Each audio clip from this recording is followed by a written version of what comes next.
Chapter 8. Security and Privacy. Let's get some administrivia out of the way right off the top. You'll no doubt recall how security and privacy were covered like a blanket in the first two chapters, named Understanding Digital Security and Understanding Digital Privacy, respectively. So why are we flogging this certifiably dead horse now? Because it's not dead. Security and privacy are at least as important as anything else in IT. Even if they're things most of us don't think about enough, they're not something we can overdo. As an outstanding IT professional I once worked with would have said, paranoid is only the beginning. And besides, there's still some urgent and fascinating topics we haven't addressed. So we'll spend some time exploring how the core security tools, like authentication controls and encryption, can be applied to solve a much wider range of security and privacy problems. And we'll also go face-to-face with a couple of significant threats that exist thanks to the very devices we've come to love. Blockchains. The new technology hype machine just loved blockchains when they first came to public attention. There were frequent gushing articles in the media about how this was it. Blockchains were posed to change the world, ushering in a golden age of endless joy and fluffy fairy unicorns. But despite all that, blockchain technologies are in fact a big deal. Before we go there though, just what is this stuff all about? A blockchain is a distributed string of digital records used to record and validate transactions. The goal is to maintain a reliable and incorruptible public ledger of transactions to secure and improve the way financial and commodity operations are recorded. The blocks in blockchains are actually data packets containing some identifying meta information, including a timestamp and a cryptographic hash.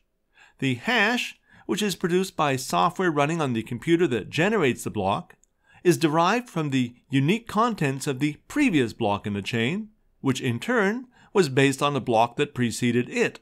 Because the contents of one block are dependent on the state of others, no single block can be modified without leaving behind some obvious and easily traceable evidence. This explains why it's called a chain, because if any one link or block is altered, the entire chain will break. In effect, a chain will never be trusted unless it maintains a clear consensus of the creators of all its blocks. Generating the hashes for blockchains is compute intensive and can incur significant costs in computer power and electricity. This is by design, since it all but forces blockchains into the hands of distributed communities rather than individuals or small groups. This decentralization makes chains less vulnerable to attack and adds robust reliability to the data that's being managed. Blockchains and cryptocurrency. Like most people, I first heard about blockchains in the context of cryptocurrencies like Bitcoin and Ethereum. Cryptocurrencies are digital assets that can be used as alternatives to fiat money. Fiat money, by the way, is a kind of virtual and mutually accepted representations of value found in exchange instruments like national currencies. Using the funds in a cryptocurrency account, I could pay for goods or services while in many cases retaining anonymity. Of course, this very anonymity carries significant risks. Cryptocurrencies have, for instance, been used to support criminal activities. The people behind ransomware attacks will often demand cryptocurrency payments in exchange for the decryption keys that you hope will restore access to your lost data. And the contents of large cryptocurrency accounts have been effectively lost when controlling servers crashed or were forced down, or in at least one case, when the administrator of a currency worth millions of dollars died without sharing his authentication information. It's worth noting that the relative value of funds in the account itself, when measured against the ability to exchange them for fiat money, has historically been volatile, unpredictably suffering from violent market fluctuations. Blockchains and accounting. Blockchains can solve many of the same old problems addressed by traditional accounting practices. Specifically, integrating blockchain verification into a business's financial processes can provide secure transactions and on-demand access to immutable and transparent records. The ongoing real-time existence of such records could possibly remove the need for periodic audits and monthly reconciling. Many of those same features could profoundly change the very nature and value of contracts, a change that could spill over beyond accounting into the practice of law. Blockchains and insurance.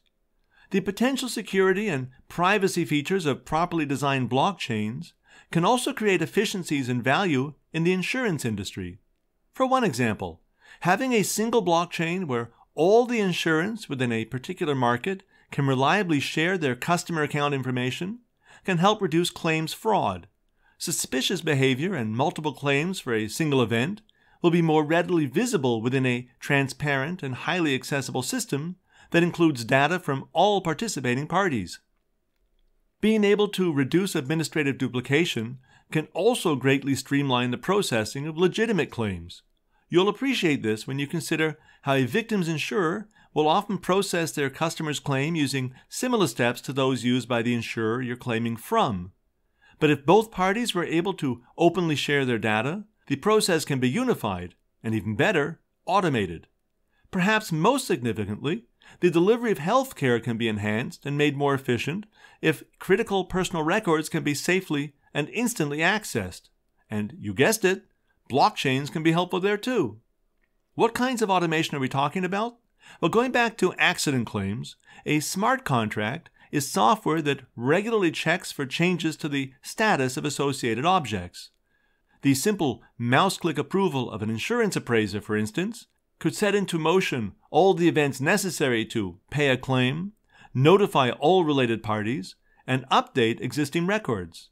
Maybe, just maybe, insurance isn't as boring as people think. Multi-factor authentication. Passwords are terrible things. Sure, we can't just leave our devices and online accounts open to anyone. But who decided that asking people to memorize long strings of meaningless text was a solution? Sure, you could use easy-to-remember passwords like My Secret, or this clever variation, My Secret 22. But anything that's that easy to remember is equally easy to guess. And double that if you're using the same password for multiple accounts. In other words, that kind of protection is just not worth the effort. There are, by the way, two ways to improve your passwords. Use a password vault to generate and safely store insanely complex passwords that you won't need to remember.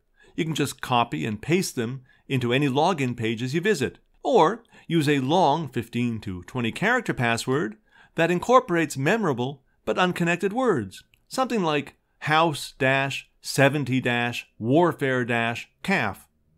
Mathematically speaking, it's highly unlikely that anyone will have the compute power and time needed to crack that one. And it's not so hard to memorize. But when it comes to particularly sensitive sites, like the ones where you do your banking, even good passwords aren't good enough. For that reason, more and more organizations are incorporating multi-factor authentication, MFA, into their security profiles. A website or application configured with MFA requires you to present more than one kind of evidence that you are who you claim to be. One could be based on something you know, and another could be based on something you have. Something you know could be a password, while something you have could be a standalone MFA device or an app running on your smartphone. It'll often work by having the application send a short-lived code via instant message to a preset phone number.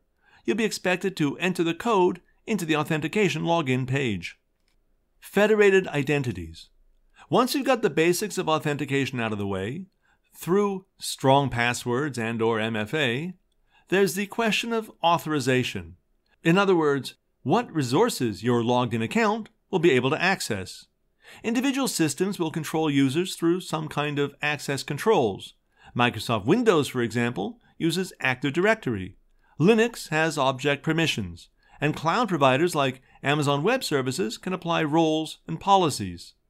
But if you want your users to be able to move between services without having to log into each service individually, or if you would just prefer not to have to manage authentication at all, you can implement a federated identity.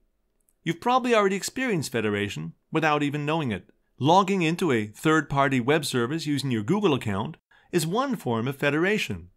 The service integrates its authentication system with a federation provider using an identity technology like Security Assertion Markup Language, SAML, or OAuth. When you accept the terms and log in, the provider will share just enough of your identity information with the third-party service to enable an account. Digital surveillance.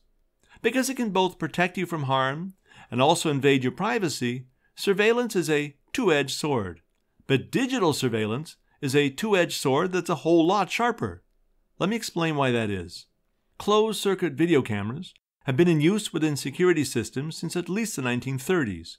But they really did only one thing: record images that were usually stored locally, and then, after a few days or so, overwritten with new recordings. That was helpful, but to make it useful, you would need to physically get to the tape and then laboriously search through, find, and view any images of interest. Digital surveillance cameras are certainly cheaper than their analog equivalents, much easier to physically hide, and easy to access through networks. But there's also a lot more you can do with the digital video feeds. You can, for instance, configure email alerts whenever the camera detects a motion, or you can redirect a video stream to cloud services like Amazon's Kinesis, where it can be integrated with your data analytics and machine learning operations, or interpreted in near real time by an object and face recognition service like Amazon's Rekognition. All of these tools can be used in the service of both positive and harmful goals. The fact is that there are now countless millions of such cameras deployed around the world that are, in many cases, connected to large-scale surveillance operations. At the very least, you should be aware of the potential and risk such technologies present. Backdoors. A backdoor is a hardware or software-based vulnerability that was intentionally built into a device or the operating system that runs it. In some cases, the backdoor exists with the full knowledge of the customer, as it was intended to enable remote support or automated installation of patches and updates. But that's not always the case.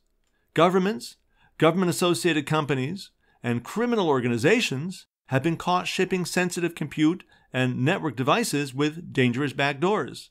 Such vulnerabilities have been used to bypass encryption protection to monitor communications, steal research data, and harvest authentication information. Backdoors can take the form of active malware that collects local data, then sends it to remote attack servers. Alternatively, a backdoor can be designed to passively permit remote logins through insecure network environments. Protecting yourself from backdoors requires defenses on multiple levels, including careful vetting of potential hardware vendors, taking into account their home countries and associations, regular monitoring of reliable technology information sources for news of new vulnerabilities discoveries, careful monitoring of your device's network activities, regular patching of your networking and compute systems, and blind, stupid luck in large doses.